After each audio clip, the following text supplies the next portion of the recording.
A continuación tendremos nuestro último panel de la jornada del día de hoy, titulado La prueba en el derecho del consumo. La moderación del panel estará a cargo del doctor Fabio Bueno y los panelistas que intervendrán serán la doctora María Carolina Corcione, la doctora Liz Pacheco y el doctor Carlos Iván Moreno. El doctor Fabio Bueno es docente de la Universidad Externado de Colombia, la doctora María Carolina Corcione es docente investigadora de la Universidad Externado, la doctora Liz Pacheco es juez de protección al consumidor, delegatura para asuntos jurisdiccionales en la Superintendencia de Industria y Comercio, y el doctor Carlos Iván Moreno es docente del Departamento de Derecho Procesal en la Universidad Externado. Muchas gracias a todos los integrantes del... Y a continuación le cedo la palabra al doctor Fabio Bueno para que use y modere el panel por 45 minutos.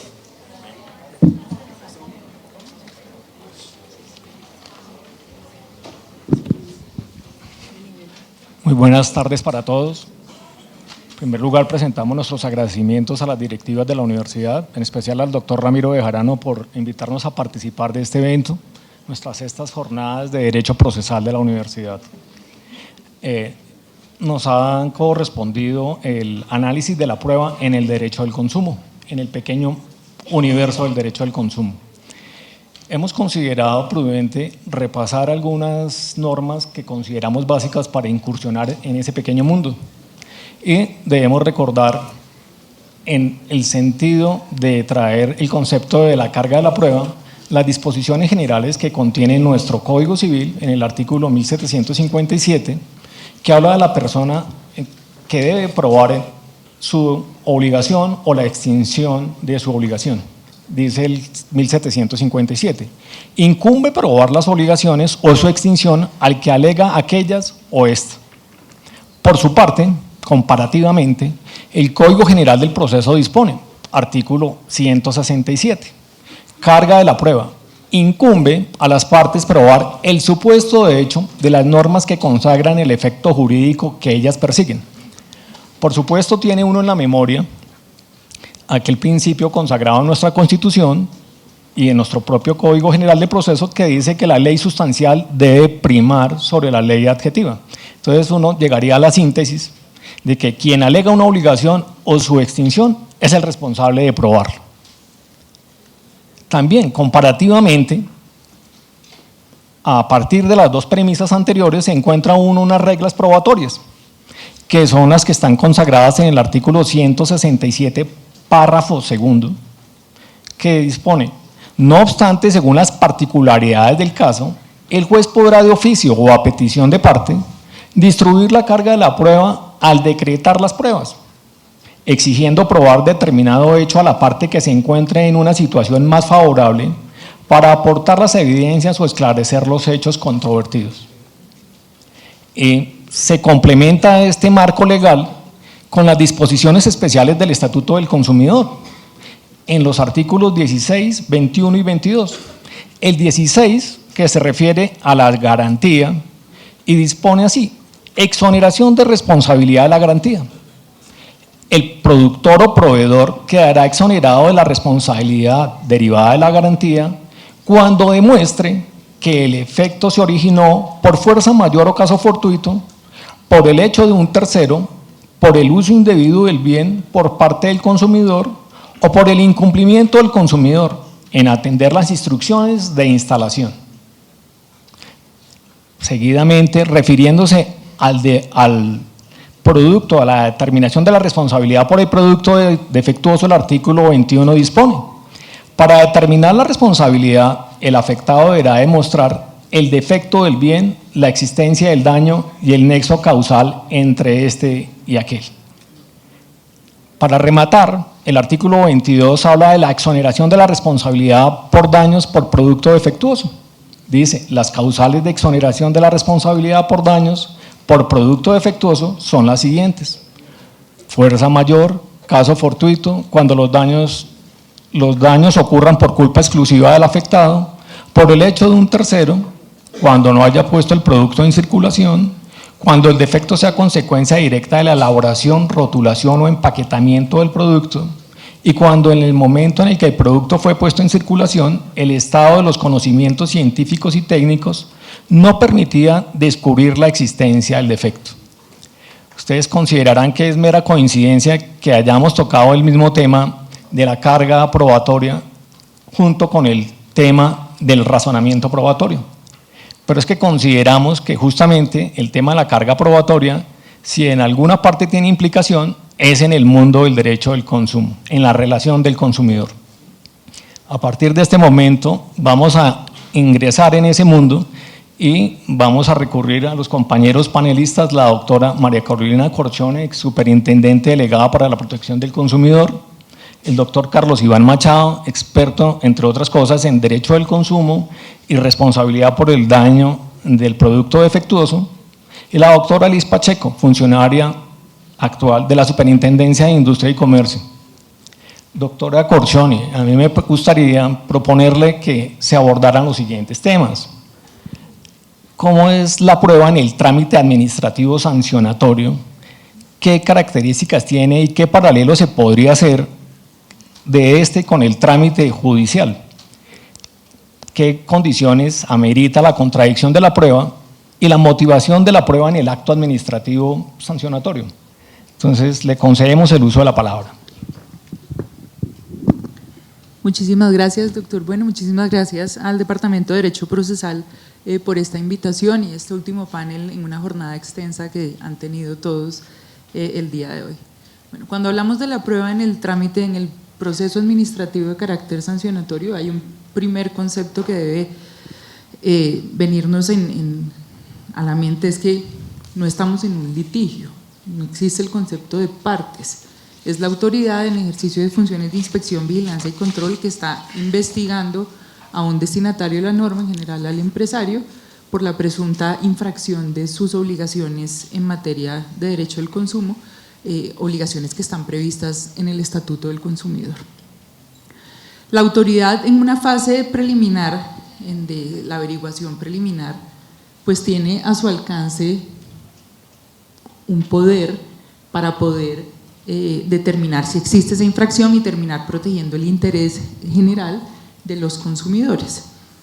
¿Y de qué puede echar mano la autoridad en ese procedimiento administrativo de carácter sancionatorio? Pues el Estatuto del Consumidor, dentro de las facultades administrativas de inspección, vigilancia y control, indica que la autoridad, en este caso la Superintendencia de Industria y Comercio, puede practicar visitas de inspección, así como cualquier otra prueba consagrada en la ley, con el fin de verificar hechos o circunstancias relacionadas con el cumplimiento de las obligaciones previstas en la norma. E igualmente, dice el mismo estatuto, ya cuando en su artículo 61, que se refiere a las multas, indica que el procedimiento se regirá por las normas contenidas, o sea, la actuación administrativa se regirá por las normas contenidas en el Código de Procedimiento Administrativo y de lo Contencioso Administrativo. Su referencia a las pruebas en el Estatuto del Consumidor termina allí, en el artículo 59, su mención a la remisión del proceso administrativo de carácter sancionatorio indica en el artículo 61, lo que nos obliga a irnos al Código de Procedimiento Administrativo y de lo Contencioso Administrativo. Para determinar cuáles son esos medios de prueba a los que se puede acudir en este proceso administrativo de carácter sancionatorio. Pues realmente el artículo 40 del Código de Procedimiento Administrativo y de lo Contencioso Administrativo dice: serán admisibles todos los medios de prueba señalados en el Código General del Proceso, sería la remisión.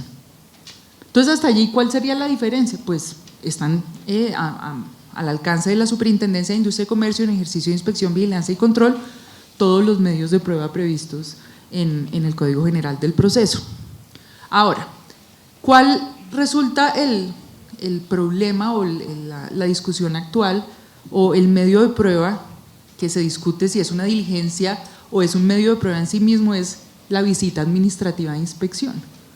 Realmente, porque si uno verifica las investigaciones administrativas de carácter sancionatorio que lleva la superintendencia, pues doctor, usted podrá revisar que en el 90% de los casos el medio de prueba por excelencia es la prueba documental, son documentos. Es un contraste objetivo de una conducta y un documento, o sea, verifique la publicidad en un documento, las facturas, las tirillas de compra en un documento, incluso puede hacer el análisis también con la Delegatura de Control y Supervisión de Reglamentos Técnicos y Metrología Legal, que acude a estas mismas normas.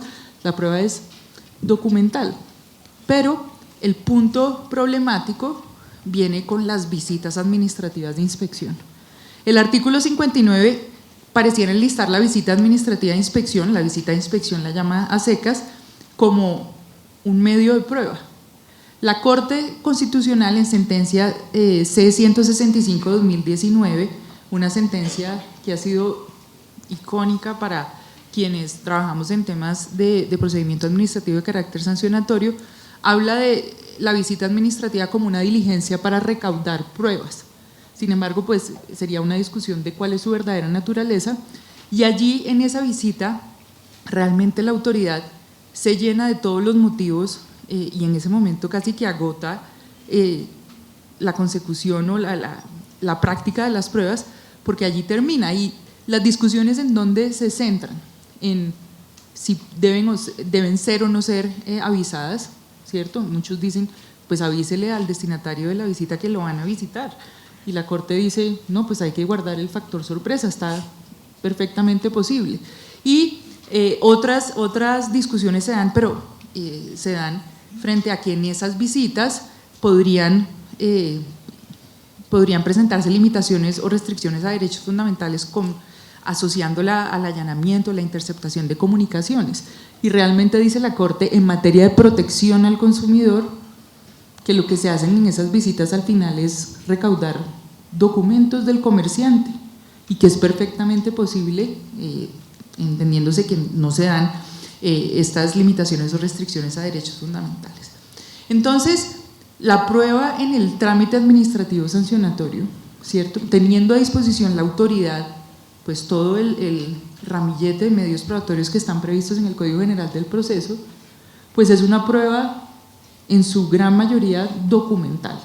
La autoridad recauda información a través de pruebas documentales, y en la visita de inspección, pues hay visitas de inspección que quedan consignadas en un acta que al final va a ser valorada como una prueba documental más.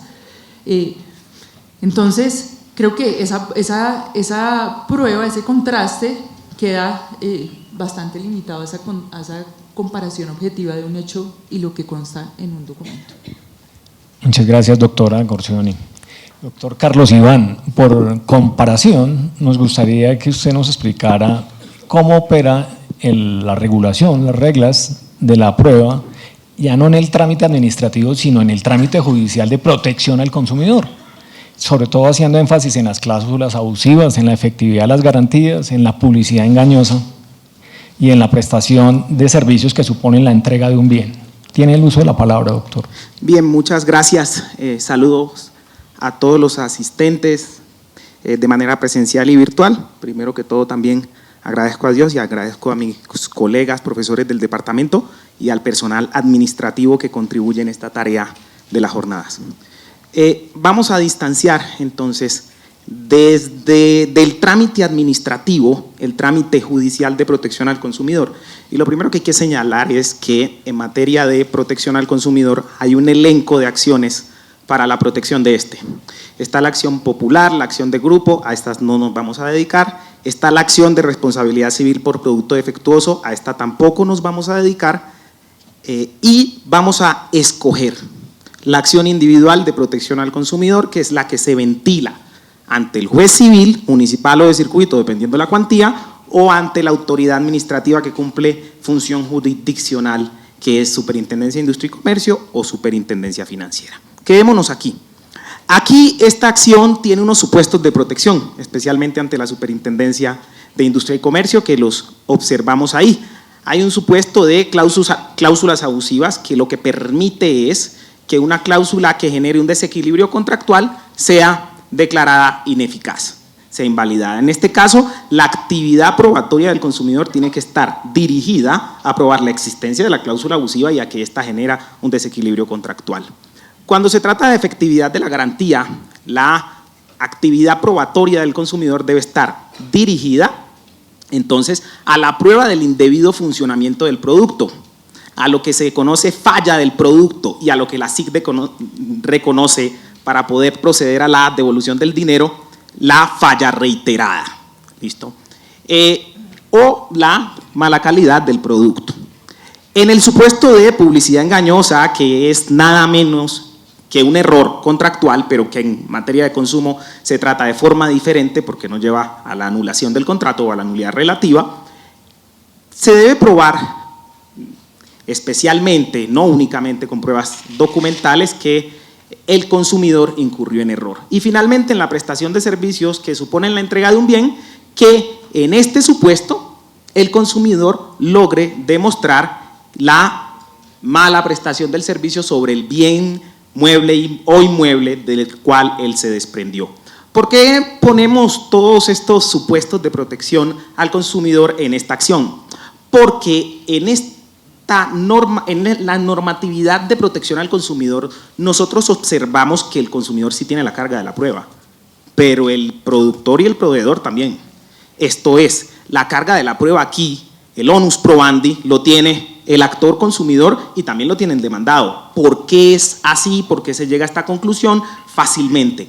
Porque con la lectura del Estatuto del Consumidor, Ley 1480 de 2011, o con la Ley de Protección al Consumidor Financiero, Ley 1328 de 2009, donde se presentan una cantidad de deberes a cargo de las entidades financieras vigiladas por la Superintendencia Financiera, nosotros estamos mayoritariamente ante un régimen objetivo de responsabilidad civil.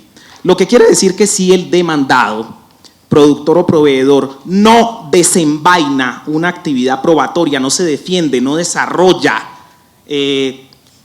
una contradicción de la prueba, se va a ver abocado a una sentencia adversa por la cantidad y la amalgama de presunciones que se encuentran en el Estatuto del Consumidor o en normas especiales. Sobre esto, actualidad, hoy por hoy, la directiva de la Unión Europea 2024-2853, que establece también unas presunciones, sobre todo cuando el empresario no entregue o no suministre el material probatorio que tiene a su cargo. Esto es lo que podemos decir en cuanto a la actividad probatoria en la acción de protección al consumidor. Ahora, no quiero terminar sin señalar lo siguiente.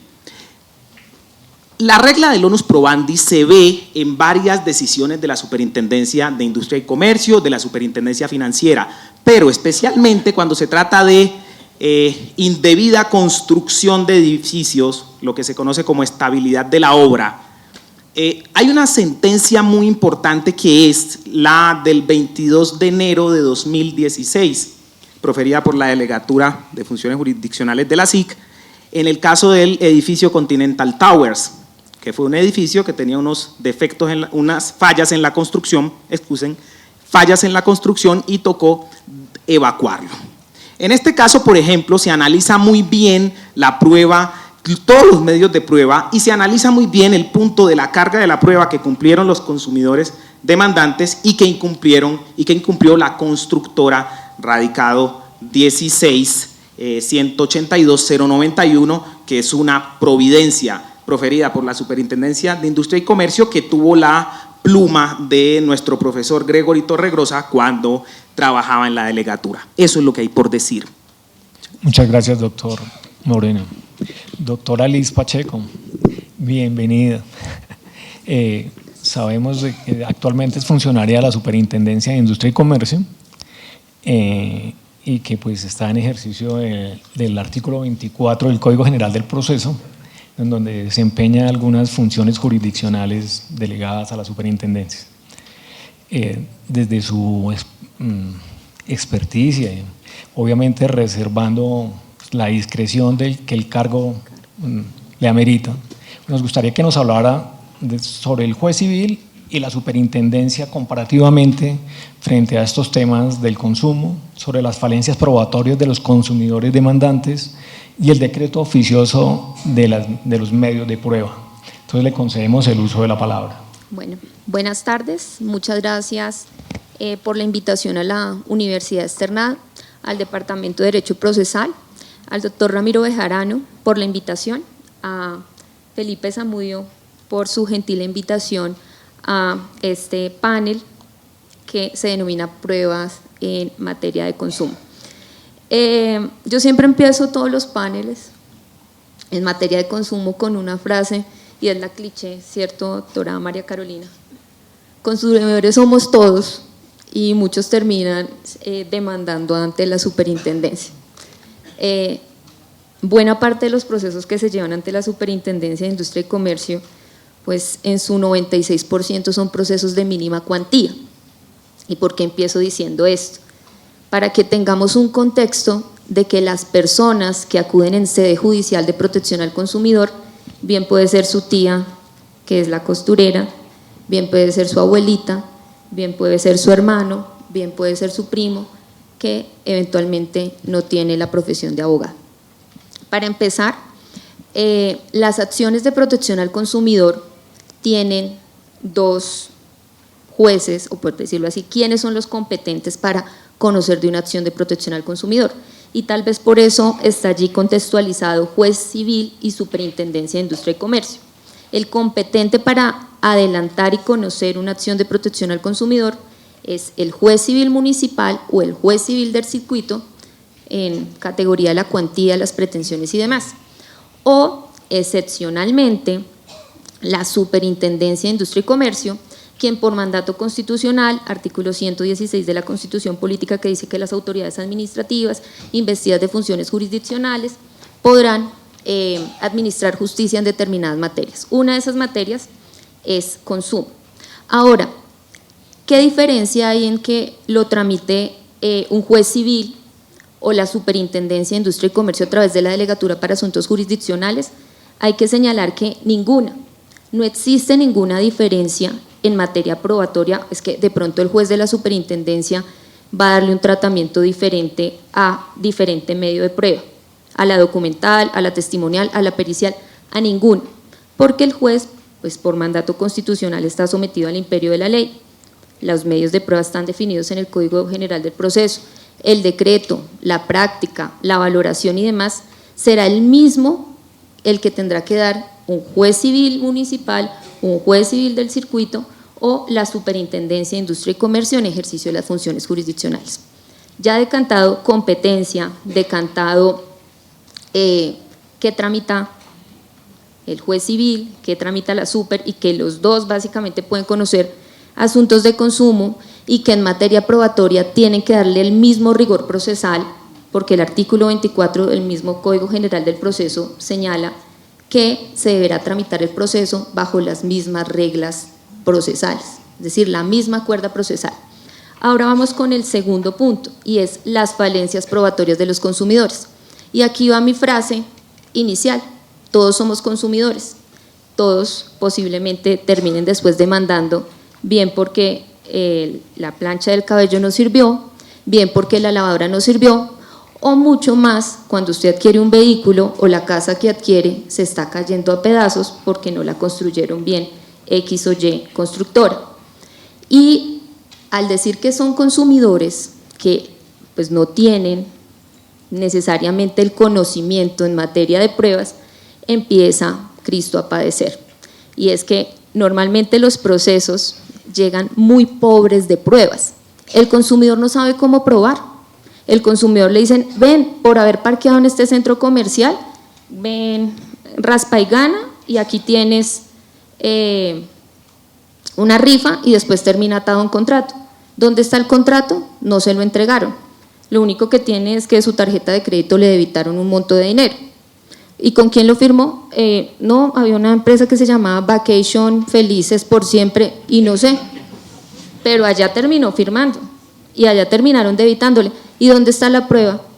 Pues ahí dice que uno de los requisitos de la demanda es las pruebas que pretenda hacer valer, pero si no las tiene, y usted sabe que el consumidor no va a decir: voy a ejercer el derecho de petición de manera previa para interponer una demanda, y no me dieron respuesta y le acredito al juez que hice ejercicio del derecho de petición. Eso no lo hace. Es allí, y casi que en un gran porcentaje de los procesos de consumo tienen falencia probatoria el demandante. ¿Por qué? Porque les dije, todos somos consumidores. Mi mamá, mi abuelita, mi tía, mi primo, mi novio, no sabe cómo demandar, no sabe cómo probar. Ahí es donde entra el ejercicio del juez mediante ese decreto oficioso de medios de prueba y hacer uso de carga dinámica de la prueba. Creo que Jairo hablaba de una realidad práctica. Estamos frente a sujetos de especial protección, estamos frente a sujetos que no saben cómo probar. El juez puede estarse quedado allí, vedado, ¿será que no probó la relación de consumo? Lo siento, negamos pretensiones porque no acreditó la relación de consumo, no acreditó el vínculo negocial con esa constructora, no demostró el vínculo negocial con Vacation Vivimos Felices por Siempre. A eso es a lo que tiene que echar mano y a eso es a lo que hace el juez de consumo. Echar mano del decreto oficioso de pruebas, echar mano de la carga dinámica de la prueba. Y esto lo digo en un punto importante y es ¿por qué carga dinámica de la prueba? Hay una realidad práctica, les insisto. Estamos frente a un sujeto vulnerable. Estamos frente a un tema de que las pruebas no son de la parte, las pruebas son del proceso. Si usted tiene la prueba y tiene la facilidad de probar como demandado, bueno, le correspondía al demandante, pero si usted como demandado tiene ya la prueba, ¿yo por qué como juez voy a quedarme así? El Código General me da la ventaja y me da la disposición, me da la facultad y la potestad de decretar esos medios de prueba, de distribuir la carga dinámica de la prueba. En los principios mismos del Código está garantizar la igualdad de las partes.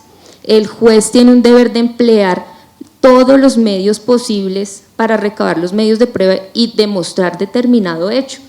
Entonces creo, doctor, que ya con esto solventamos las tres preguntas. No hay una diferencia en el trámite de las pruebas que adelanta el juez y la SIC.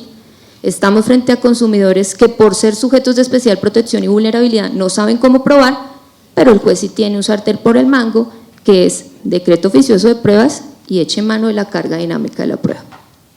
Muchas gracias, doctora Liz Pacheco, pero usted me está llevando a la segunda ronda que tenemos prevista, y es la carga dinámica de la prueba, que en escritos recientes dentro de la doctrina del derecho al consumo también se habla de la flexibilidad probatoria y de los medios de prueba. Entonces yo me permito, en ese orden de ideas, preguntarle cuáles requisitos entonces cumple un dictamen pericial que se ventile frente a la Superintendencia de Industria y Comercio, naturalmente, y comparativamente con los informes que rinde la propia Superintendencia al interior de sus propias dependencias. ¿Y cómo sería pues la estimación de la prueba pericial y de estos informes técnicos? Bueno, ahí voy a entrar a hacer distintos puntos.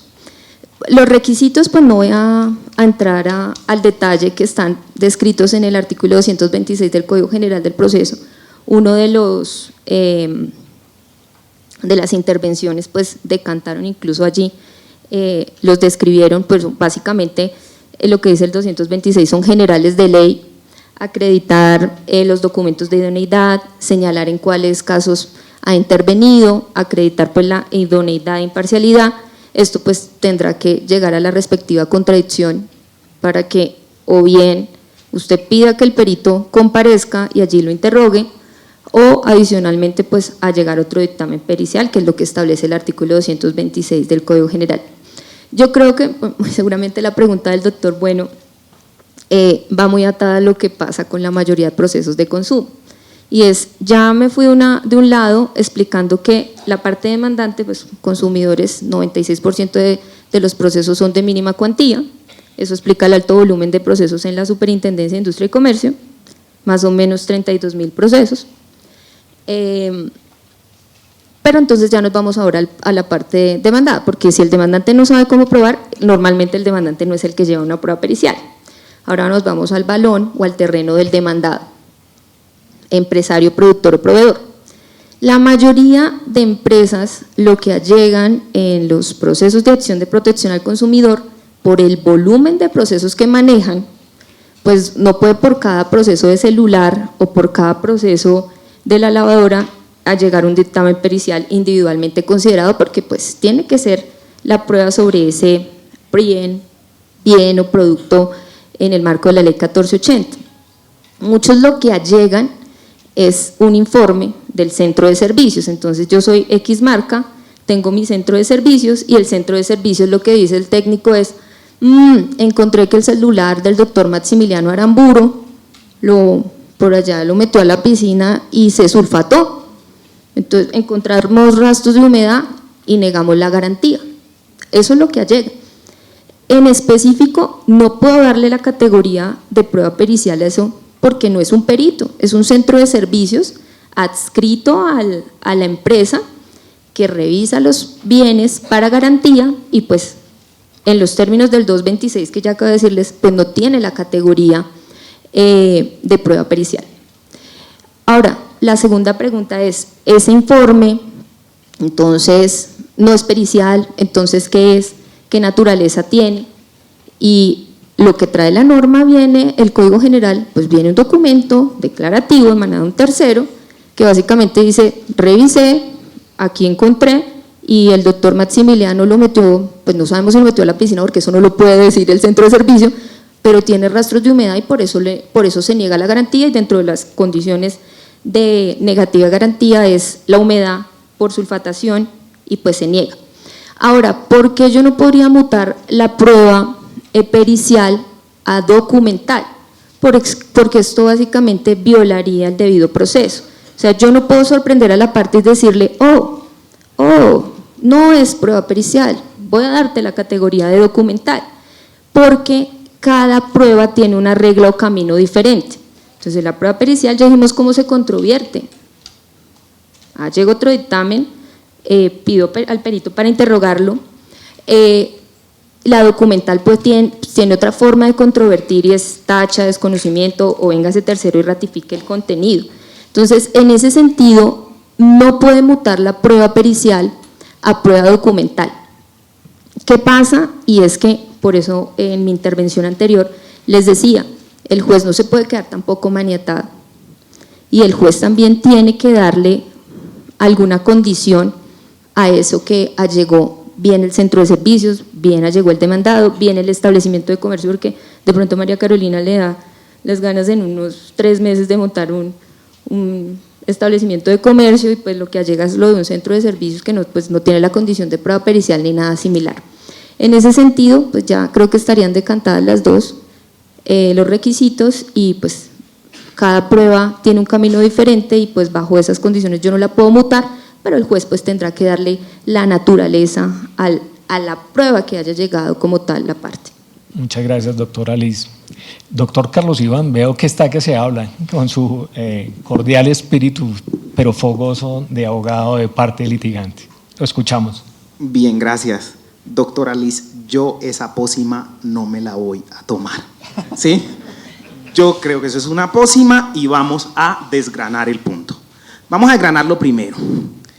El asunto de que, bajo la bonita frase del presidente John F. Kennedy de que todos somos consumidores, eso es cierto, pero todos no somos consumidores del mismo producto. Por ejemplo, pusimos un ejemplo muy fácil, el celular del doctor Maximiliano y el avión del doctor Maximiliano, si tuviera un avión o si tuviera un carro blindado. Bueno, vamos a iniciar a manejar el asunto jurídico con ese ejemplo. El medio de prueba respecto del cual hay un análisis, un examen técnico, científico o artístico sobre un celular, sobre un avión, sobre un carro, sobre una casa, se llama dictamen pericial. Ese medio de prueba se denomina dictamen pericial. Bajo ese contexto es que digo que no me puedo tomar la pócima porque no, el brebaje conmigo no aplicaría. Doctora, acepte la pócima. Después miraremos si otra, pero aquí no. Pero esta jurídica digamos que no. ¿Por qué lo digo? Lo digo simplemente porque observen ustedes que la doctora Liz lo plantea muy bien y yo entiendo la dificultad del consumidor, entre otras cosas porque a veces actúa en causa propia, ¿sí?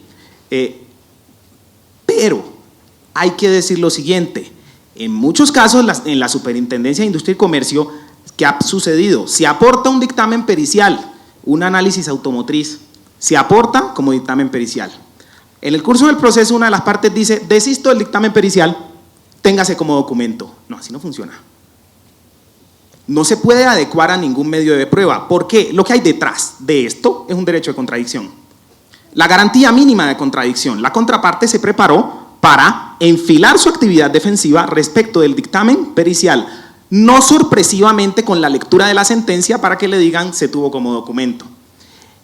Sobre este punto, sentencia del 17 de diciembre de 2021, por ejemplo, radicado 20-157-017. En ese expediente que se aporta un análisis sobre un vehículo, sobre un servicio de blindaje que quedó mal instalado, la superintendencia no tuvo en cuenta ese informe, ese dictamen pericial, como se había anunciado, ni siquiera como prueba documental. Ahora, el punto de que no se anuncia o no se solicita o no se aporta o no se anuncia como dictamen pericial, sino que se entrega como un informe. Yo no puedo, como juez, y creo que no lo podría hacer la delegatura, trabajar técnicamente con conclusiones científicas o técnicas o artísticas sobre el trabajo de un experto que no vino al proceso a explicarlo. Eso es lo que yo considero, obviamente, si hay tiempo le corro traslado a la doctora Liz, no hay inconveniente, y así planteo la postura sobre el particular. Yo ahorita defenderé la Por posición. favor, haga uso del derecho de réplica por una vez. Bueno, creo que lo de la invitación la dejamos para después.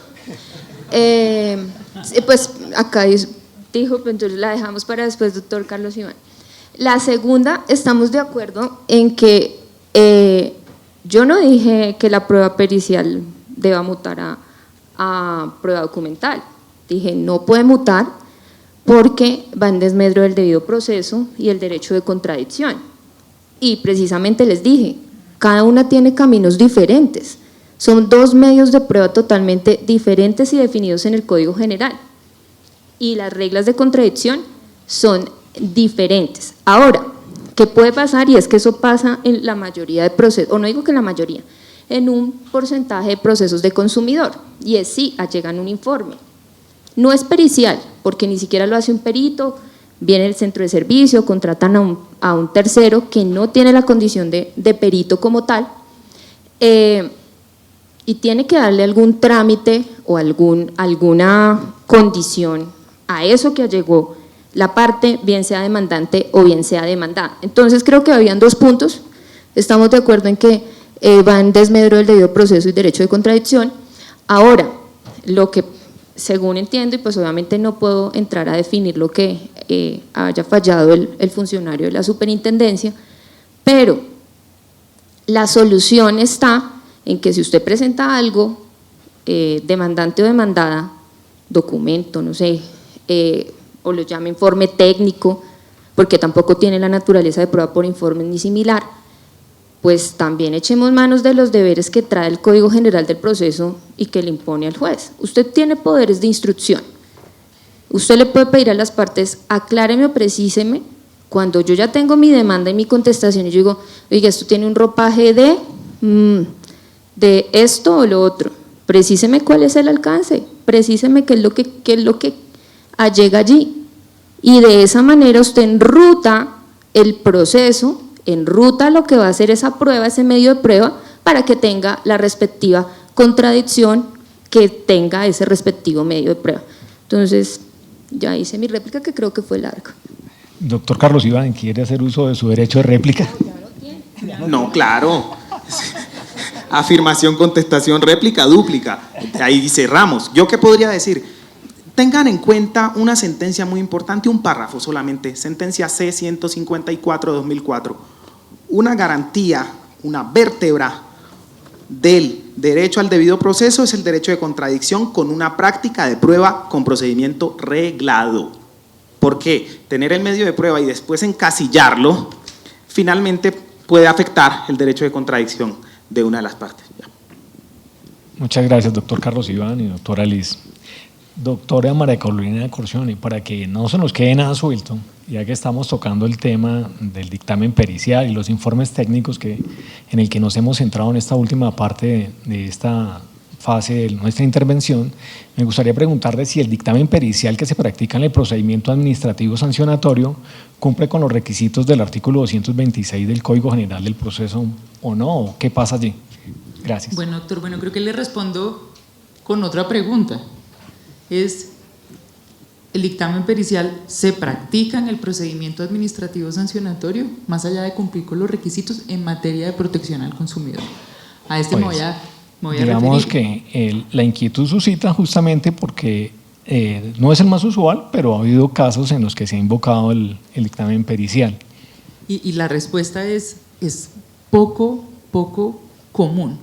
De hecho, la autoridad, valiéndose de sus poderes de inspección, vigilancia y control, en la etapa de averiguación preliminar, para recaudar esos análisis de expertos, acude a órdenes a los expertos para que se pronuncien sobre determinadas situaciones, en especial aquellos temas que están asociados a la seguridad de los productos, que son temas que requieren un conocimiento técnico más profundo, porque, como lo mencionaba previamente, la verificación de los supuestos de información engañosa, publicidad engañosa, bien pueden darse con un cotejo de lo informado al consumidor o el mensaje emitido y lo que realmente se tiene enfrente. Entonces, en etapa de averiguación preliminar, pues es la autoridad que se vale de ese poder que tiene para valerse de informes de expertos, universidades, científicos, y propiamente no es un dictamen. De eso se elaboran informes que al final